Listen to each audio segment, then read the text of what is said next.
कि प्रधानमंत्री नरेंद्र मोदी दिल्ली से रवाना हुए, लेकिन ब्रिक्स की ताकत की बात करते हैं और कौन कौन से देश इसमें शामिल है मीनाक्षी, वो हम बताएंगे। सबसे पहले भारत की बात करते हैं, इसमें भारत भी है, ब्राजील भी, और कौन कौन से देश? बिल्कुल, भारत सबसे पहले शुरू जब हुआ था ये सम्मेलन होने की जो प्रक्रिया थी उसमें शामिल था। उसके बाद रूस भी शामिल था, BRIC, यानी कि ब्राजील, रूस, चाइना, और इसी के साथ अब यहाँ पर साउथ अफ्रीका भी बाद में शामिल हुआ।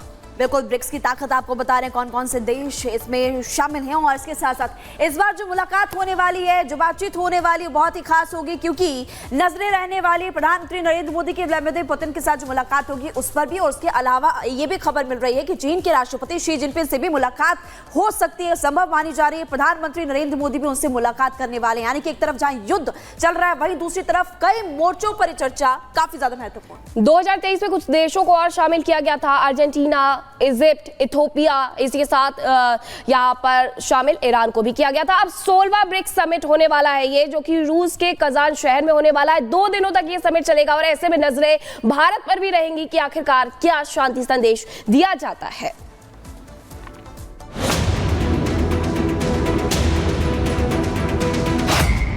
आज रूस में गूंजेगा मोदी मोदी। भारत माता की जय के नारों से गूंज उठेगा कजान।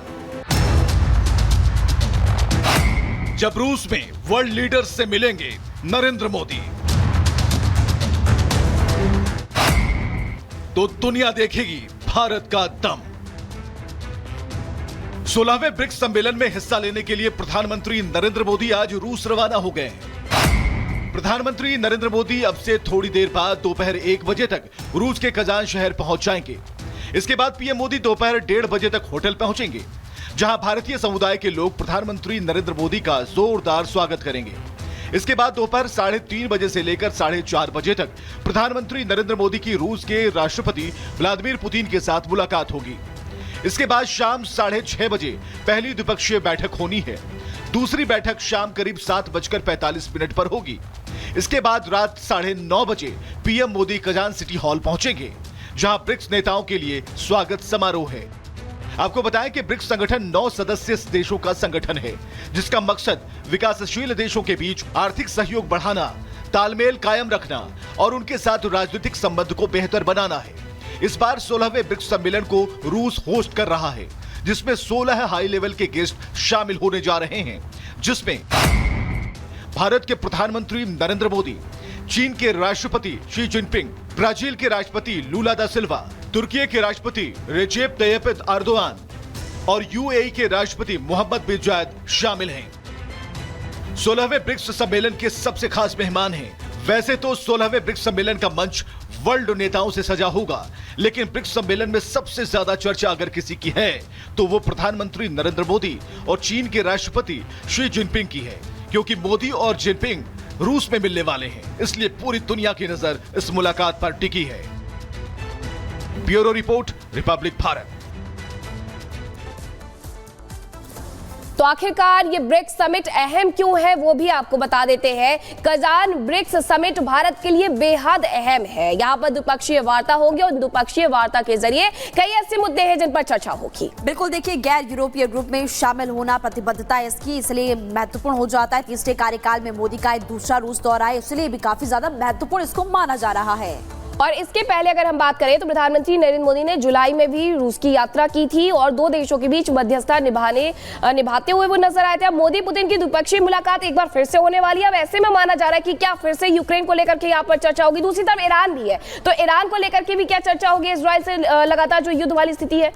बिल्कुल, और ईरान के साथ साथ द्विपक्षीय बैठक भी हो सकती है, ये भी आप जैसे कि जानकारी दे रही हैं। भारत और टर्की के साथ द्विपक्षीय बैठक हो सकती है। इसके अलावा चीन के राष्ट्रपति शी जिनपिंग के साथ भी मुलाकात संभव मानी जा रही है।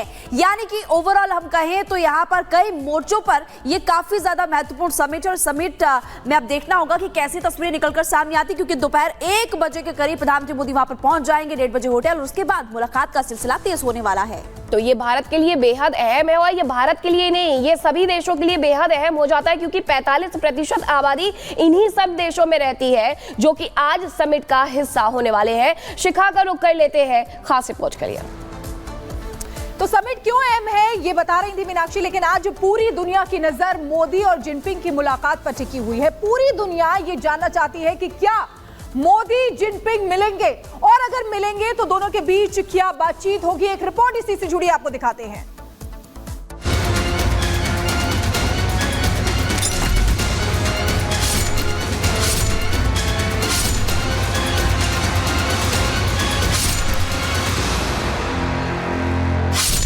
सीमा विवाद को लेकर भारत चीन के सामने इसी दो टूक भाषा में बात कर रहा है। भारत लगातार कह रहा है कि अगर ड्रैगन कोई चाल चलेगा तो भारत भी चुप नहीं बैठेगा और मुंह तोड़ जवाब देगा।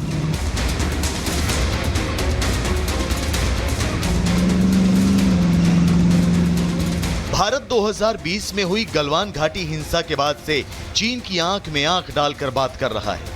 भारत ने बता दिया है कि वो झुकने वाला नहीं है और यही मोदी पावर अब रूस में दिखने वाला है। रूसी मीडिया में इस बात की चर्चा है कि प्रधानमंत्री नरेंद्र मोदी और चीन के राष्ट्रपति शी जिनपिंग के बीच मुलाकात होनी है।